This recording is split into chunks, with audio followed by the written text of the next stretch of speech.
লেবাননে ইসরায়েলের বোমাবাজি আর নৃশংসতা আজও চলমান, কিন্তু ইদানিং অদ্ভুত প্রতিক্রিয়া জন্ম নিয়েছে ইসরায়েলিদের মনে। ইসরায়েলি সেনারা যখন লেবাননে ক্ষেপণাস্ত্র আর বোমা মেরে মানুষ হত্যা করছে, দেশটির আবাসিক ভবনগুলো মাটিতে মিশিয়ে দিচ্ছে, সেই খবর পাওয়া মাত্র ইসরায়েলিরা ছুটছে আশ্রয় কেন্দ্রের দিকে।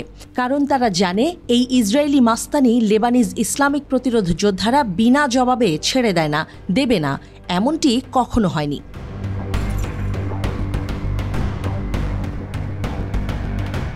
ইসরায়েলি হামলায় বৈরুতের দক্ষিণ শহরতলিতে একটি ভবন ধসে পড়ার ভিডিও ভাইরাল হয়েছে। ভিডিওতে দেখা যায় একটি ক্ষেপণাস্ত্র ছুটে এসে লেবাননের একটি ভবনে আঘাত হানছে। এরপরেই সংলগ্ন এলাকা ধোঁয়া এবং ধুলোর বিশাল মেঘে ঢেকে যায়।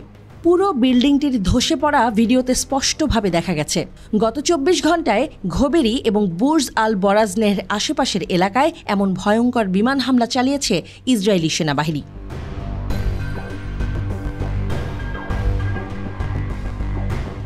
ঘটনা তো এখানেই শেষ হওয়ার নয়। শুক্রবার ইসরায়েলের হাইফা শহরে লেবাননের প্রতিরোধ যোদ্ধাদের ছোঁড়া রকেটের ভয়ে সাইরেন বেজে ওঠে। লেবানন থেকে ইসরায়েলের দিকে ছুটে যাওয়া প্রায় ৫টি রকেট শনাক্ত করা হয়েছে। এই ঘটনায় ইসরায়েল তার ভাঙা রেকর্ড বাজিয়েছে। তারা কিছু রকেট আটকেছে আর কিছু জনমানবহীন এলাকায় পড়েছে। ইসরায়েলি সংবাদ মাধ্যমে তাদের উত্তরাঞ্চলে সর্বশেষ রকেট ব্যারেজে অন্তত ৩ জন আহত হওয়ার খবর দিয়েছে।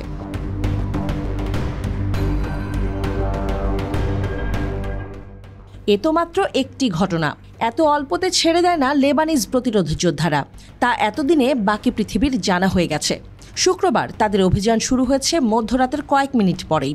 রকেটের সালভো দিয়ে উত্তর আক্কায় গোলানি ব্রিগেড কমান্ডের প্রশাসনিক সদর দফতর স্রাগা সামরিক ঘাঁটিকে তারা টার্গেট করে।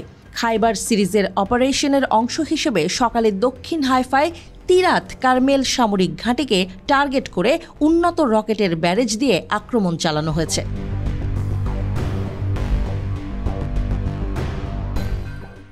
দিশন বসতিতে, সাসার বসতিতে, ইফতাহ ব্যারাকে, মিসগাভ আম বসতিতে, দক্ষিণ হাইফার তিরাত কারমেল সামরিক ঘাঁটিতে, মার্কাবা শহরের দক্ষিণ ও পূর্ব উপকণ্ঠে, কাহাল পাহাড়ের কাছে মারুন আল রাসের পূর্ব উপকণ্ঠে, তালুসা শহরের পূর্ব উপকণ্ঠে ইসরায়েলি সামরিক সমাবেশকে লক্ষ্য করে রকেটের ব্যারেজ দিয়ে আক্রমণ চালায় লেবাননের ইসলামিক প্রতিরোধ যোদ্ধারা।